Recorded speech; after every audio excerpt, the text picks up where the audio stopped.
सबसे पहले अहम खबर यह है कि अमेरिकी सदर ट्रंप ने कहा है कि ईरान से मुज़ाकरात कर रहे हैं। ईरान बड़ी बेताबी से डील चाहता है। दावा किया कि ईरानी क़यादत बोलने से डर रही है। ईरानी क़यादत डील का कहेगी तो अपने अवाम के हाथों मरेगी। उन्हें हमारे हाथों मरने का भी डर है। दुनिया में 8 जंगें रुकवाई, एक और जंग भी जीत रहे हैं। ईरान की बहरिया और फ़ज़ाइया को ख़त्म कर दिया। मगर फेक न्यूज़ को देखें तो लगता है कि हम जंग हार रहे हैं। हम मिड टर्म इलेक्शन भारी अक्सरियत से जीत जाएंगे। And we're winning another one. I tell you, we're winning so big. Nobody's ever seen anything like we're doing in the Middle East with Iran. And they are negotiating, by the way, and they want to make a deal so badly, but they're afraid to say it because they figure they'll be killed by their own people. They're also afraid they'll be killed by us. There's never been a head of a country that wanted that job less than being the head of Iran. I don't want it. We listen to some of the things they say. We hear them very clearly. They say, I don't want it. We'd like to make you the next supreme leader. No, thank you. I don't want it. दूसरी जानिब ईरानी वज़ीर ख़ारजा अब्बास इराक़ची ने कहा, America से कोई बातचीत नहीं हो रही। अमेरिका मुख्तलिफ सालिसों के जरिए पैगामात भेज रहा है। सालिसों के जरिए पैगामात का तबादला अमेरिका से मुज़ाकरात नहीं। ये भी कहा कि आला हुकाम तजावीज़ का जायज़ा ले रहे हैं। जंग के मुस्तकिल खात्मे और नुकसानात का अजाला चाहते हैं। खित्ते में अड्डों के बावजूद अमेरिका इलाकाई ममालिक का तहफ़्फ़ुज़ करने में नाकाम रहा। अमेरिका अपने जंग के मकासद में नाकाम हो चुका है। अमेरिका जंग में जल्द कामयाबी और ईरानी हुकूमत की तब्दीली में भी नाकाम हो चुका। पड़ोसी ममालिक को पैगाम है कि अमेरिका से फासला रखें।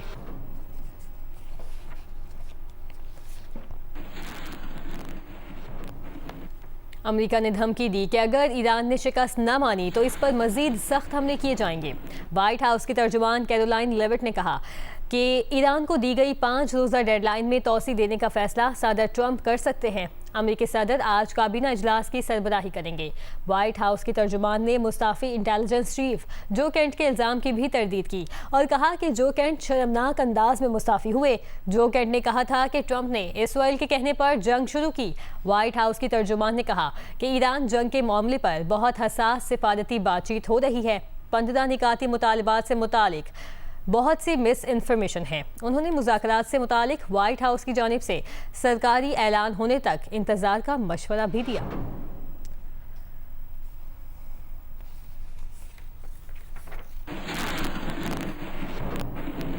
अमेरिका और इसराइल ने 2 ईरानी रहनुमाओं को आर्जी तौर पर अपनी टारगेट लिस्ट से हटा दिया है। वॉल स्ट्रीट जर्नल की रिपोर्ट के मुताबिक अमेरिकी हुकाम का कहना है कि ईरानी पार्लियामेंट के स्पीकर मोहम्मद बाक़र गालिबाफ और वज़ीर ख़ारजा अब्बास इराक़ची का नाम 4 से 5 रोज़ के लिए टारगेट लिस्ट से हटा दिया गया। इक़दाम मुज़ाकरात की राह हमवार करने के लिए किया गया है। हुकाम की राय है कि अमेरिका और ईरान की शराइत में बड़े इख्तलाफात के बायस इन मुज़ाकरात की कामयाबी के इम्कानात कम हैं।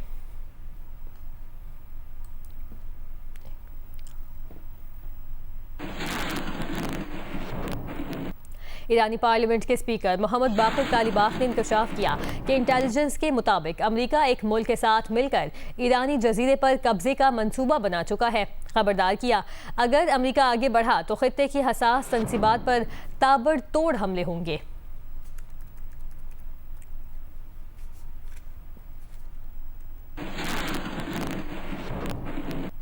ईरान के इसराइल पर हमले, हैफा में पावर प्लांट को निशाना बनाया। रॉकेट के कुछ हिस्से नेगिव में सहराई इलाके पर भी गिरे। धमाके से धुएं के बादल उठते देखे गए। ताज़ा मिसाइल हमले के बाद तलबीब में दिफाई निज़ाम फाल। हिज़्बुल्लाह ने तलबीब में इसराइली फौजी हेडक्वार्टर्स पर मिसाइल दाग दिए।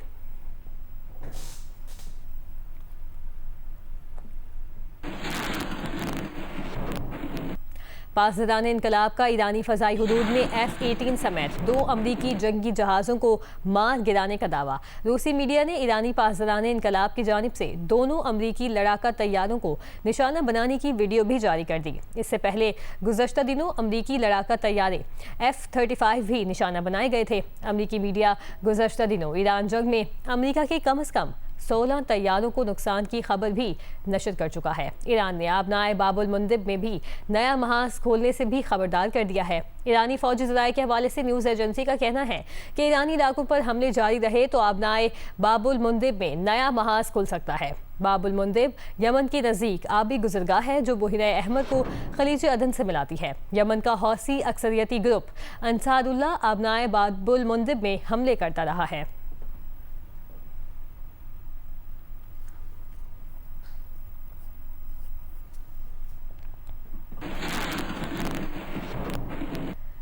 ईरानी हमलों से अमेरिकी फौज वर्क फ्रॉम होटल पर मजबूर होकर रह गई। न्यूयॉर्क टाइम्स की रिपोर्ट के मुताबिक ईरानी हमलों के बायस 13 अमेरिकी अड्डों में बड़ी तबाही हुई है। अमेरिकी अड्डे नाकाबिले रिहाइश हैं। कुवैत में अड्डे सबसे ज़्यादा मुतासिर हुए। अड्डों पर सिर्फ पायलट्स, टेक्नीशियन वगैरह मौजूद हैं।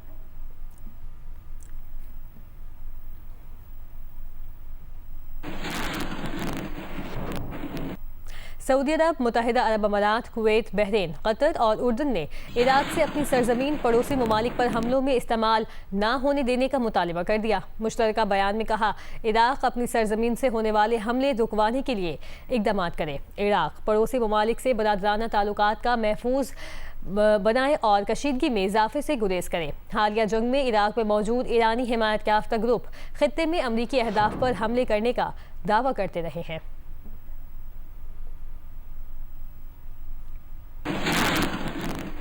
पाकिस्तान सुपर लीग के एक्शन से कबल कप्तानों की प्रेस कॉन्फ्रेंस। हर किसी की नज़रें PSL 11 की ट्रॉफी उठाने पर। लाहौर कलंदर्स के शाहीन आफरीदी ने कहा, तैयारी अच्छी है, मैदान में तगड़ी क्रिकेट खेलेंगे। बाबर आजम का कहना है कि कोशिश करेंगे ऐसी क्रिकेट खेलें कि टीवी पर देखने वाले फैंस इंजॉय करें। पिंडीज के मोहम्मद रिजवान एक और कामयाब PSL सीजन के लिए पुरुमीद हैं।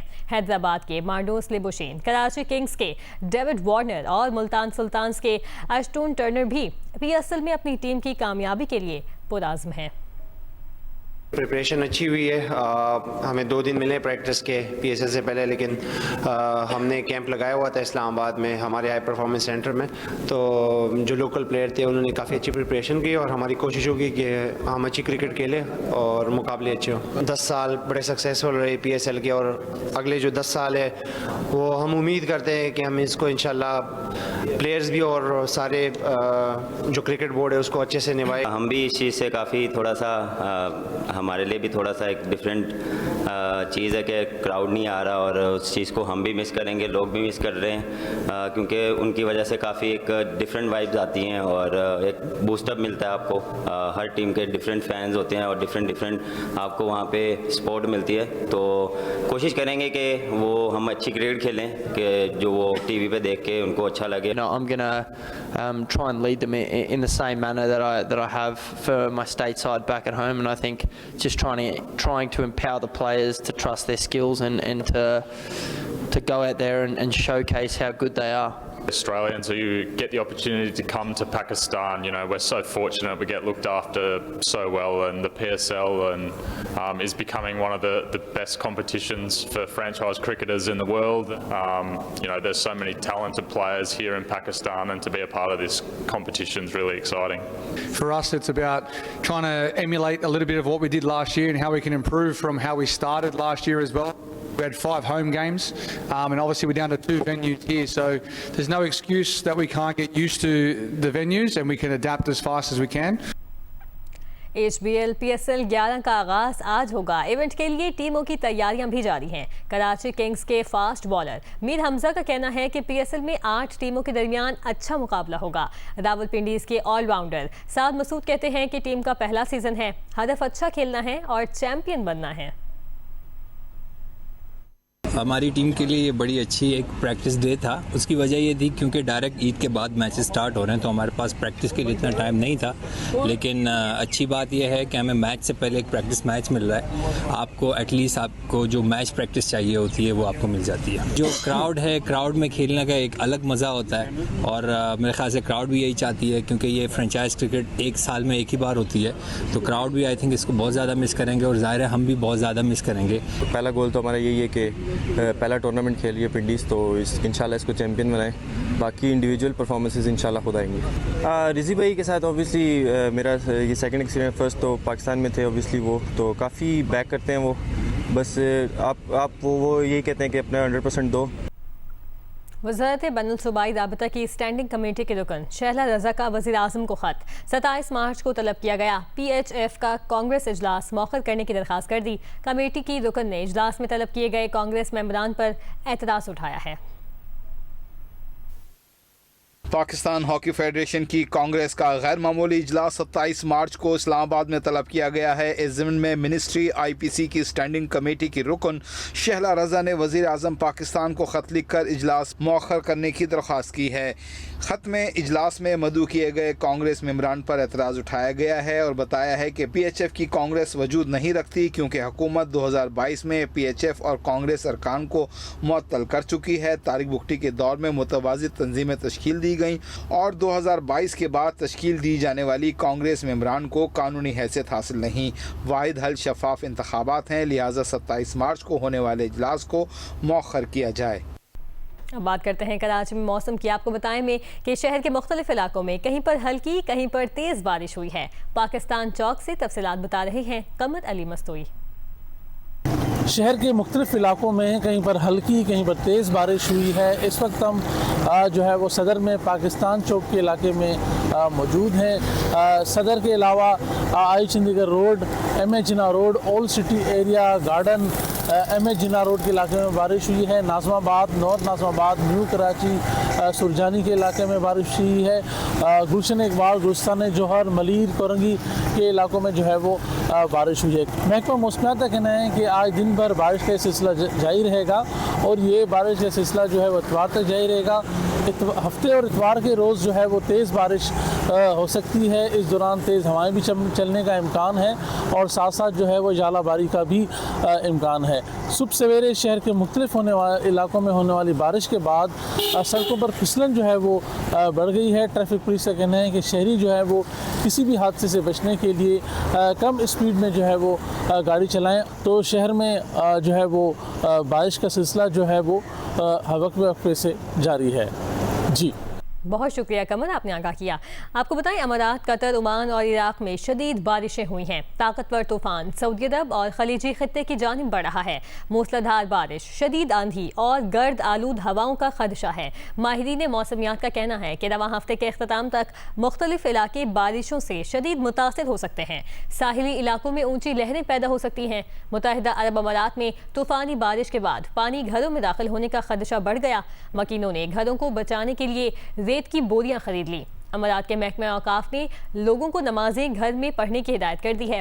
अमाराती रियासत अजमान में तूफानी बारिश हुई। ओमान में भी शदीद बारिशों के सैलाबी रेले बह रहे हैं।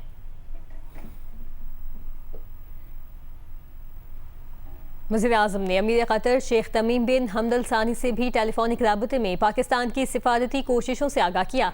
एलामिया के मुताबिक वज़ीर आज़म ने कतर और दीगर बरादर खलीजी मुल्कों पर हमलों की मज़म्मत की। कतर के गैर मामूली तहम्मुल को सराहा। दूसरी जानिब एक इजलास में शहबाज शरीफ ने कहा कि मौजूदा इलाकाई सूरत हाल में खलीजी ममालिक की ग़िज़ाई ज़रूरियात का ख्याल रखना पाकिस्तान का फ़र्ज़ है। आज वज़ीर आज़म से बिलावल भुट्टो ज़रदारी ने भी मुलाकात की। शहबाज शरीफ ने ईरान अमरीका जंग में पाकिस्तान के सिफारती किरदार पर एतमाद मिल लिया।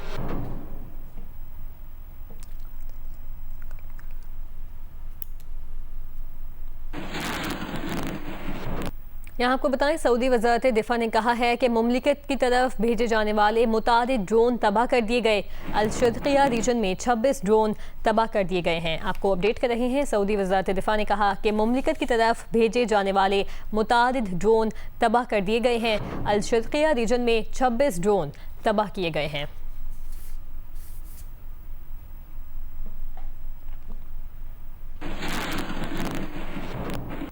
अमेरिका के साबिक वज़ीर ख़ारजा एंटोनी ब्लिंकन ने कहा कि सदर ट्रंप की जानिब से ईरान में रिजीम चेंज किए जाने का दावा मुस्तरद कर दिया। कहा कोई नहीं जानता कि ईरान में मौजूद हुकूमत कब तक कायम रहेगी।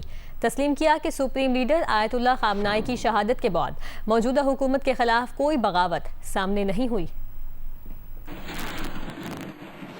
पाकिस्तानी चावल की बरामदात चंद बरसों से कमी का शिकार हैं। रवा माली साल के इब्तदाई 8 महीनों में भी चावल की बरामद माली साल 25 के उसी अरसे से तकरीबन 40% कम है।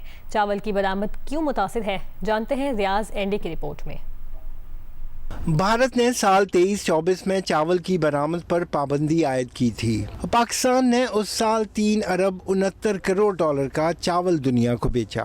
भारत बाजार में वापस आया तो माली साल 25 में चावल की बरामद 20% कम होकर 2 अरब 95 करोड़ डॉलर हो गई और रवा साल के इब्तदाई 8 महीनों के आदाद 2025 से भी कम है। तो जब इंडिया मार्केट में वापस आया तो एक इंटरनेशनल मार्केट में एक बहुत बड़ी सप्लाई साथ लेके आया, क्योंकि उसने काफ़ी अरसे से बैन किया हुआ था। वो सप्लाई ज़्यादा होने की वजह से उनकी प्राइसेस नीचे थी। जब उनकी प्राइसेस नीचे थी तो जाहिर है मार्केट शेयर उन्हीं की तरफ जाना था। पाकिस्तान बासमती और नॉन बासमती चावल बरामद करता है। 8 महीनों में बासमती की बरामद 20% और नॉन बासमती की बरामद 45% कम हो चुकी है। या चिकन फीड इंडस्ट्री को एक ग्रेन एलिमेंट अपने एनिमल फीड बनाने के लिए होता है, ज़रूरी होता है।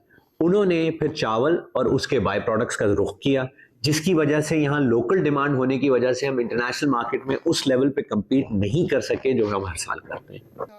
माहिरीन समझते हैं कि जंग ज़दा ईरान को पाकिस्तानी चावल और पाकिस्तान को ईरानी खाम तेल की ज़रूरत है। अमेरिका ने ईरान को तेल बेचने की इजाज़त दे दी है। क्या यूँ मुल्की चावल की बरामद को बढ़ाया जा सकता है? अगर पेमेंट सिक्योरिटी मौजूद हो तो लैंड रूट के ज़रिए, बार्टर के ज़रिए पाकिस्तान ईरान को एक्सपोर्ट कर सकता है। लेकिन इसमें जहन में ये रखना चाहिए कि Iran is still mostly sanctioned, तो बहुत लिमिटेड प्रोडक्ट्स हैं जो बार्टर के ज़रिए पाकिस्तान वहाँ से मंगा सकता है और यहाँ से चावल भेज सकता है। रियाज़ जियो न्यूज़, कराची। कोयटा में मुसाफिर ट्रेनों की बंदिश ने जहां मुसाफिरों को मुतासिर किया है, वहीं स्टेशन पर रोजी कमाने वाले कुल्ली भी शदीद माली मुश्किलात का शिकार हैं। उनका कहना है कि जो कुछ वो कमाते हैं वो खुद ही खर्च हो जाता है, जबकि घरों में फाकों की नौबत आ चुकी है। नदीम कौसर की रिपोर्ट। ये मंजर है कोयटा रेलवे स्टेशन का, जहां कभी रोजाना 6 से 7 मुसाफिर ट्रेनें आती जाती थीं, मगर अब ट्रेनों की बंदिश के बायस यहाँ खामोशी छा गई है और कुलियों की जिंदगी भी मफलूज हो गई है। मुश्किल हो गई है सर, एक गाड़ी है, कभी खाली जाते हैं हम लोग, कभी मिल जाती है। आप देखा अभी ये एक सवारी मिली, हम लोग 3 बंदे हैं, ठीक है ना, कभी मिलती है, कभी खाली चले जाते हैं। एक गाड़ी है सर, सवारी मिला ठीक है, नहीं तो खाली चले जाते हैं। यही 200-300 मिलता है, तो ऊपर कोई 500-600 मिले तो कोई बच्चे नहीं दे तो 300 तो मैं खुद खा जाता हूँ, बचेगा क्या घर के लिए। ये हैं बशीर अहमद, जो पिछले 20 वर्षों से कोयटा रेलवे स्टेशन पर बतौर कुली काम करके अपने बच्चों के लिए रोजी रोटी कमाने की कोशिश कर रहे हैं। उनका कहना है कि एक वक्त था जब कोयटा रेलवे स्टेशन पर 50 से ज़ायद कुली मुसाफिरों का सामान उठाने के लिए मौजूद होते थे, मगर अब गिने चुने कुली ही नज़र आते हैं। ट्रेनों की बंदिश ने उनका वाहिद जरिए माश भी छीन लिया है। बस सारों को मुश्किल तो हो रही है, कोई गरीब रोज़ाना कर रहा है, कोई क्या कर रहा है, कोई घरों में काम कर रहा है, कोई बस ये सिस्टम सर चल रहा है। बस कभी 300 है, कभी 400, बस वो मालिक ही अल्लाह चला रहा है, कभी किससे उधार लेते, कभी कैसे कभी कैसे। कोयटा रेलवे स्टेशन पर मुसाफिर ट्रेनों की बंदिश से न सिर्फ सफरी निज़ाम मुतासिर हुआ है, बल्कि सैकड़ों खानदानों का रोजगार भी खतरे में पड़ गया है। मुसाफिरों का मुतालबा है कि कोयटा से मजीद ट्रेनें चलाने के लिए फौरी इक़दाम किए जाएं। कैमरामैन एक्मी रॉजर के साथ नदीम कौसर, जियो न्यूज़, कोयटा।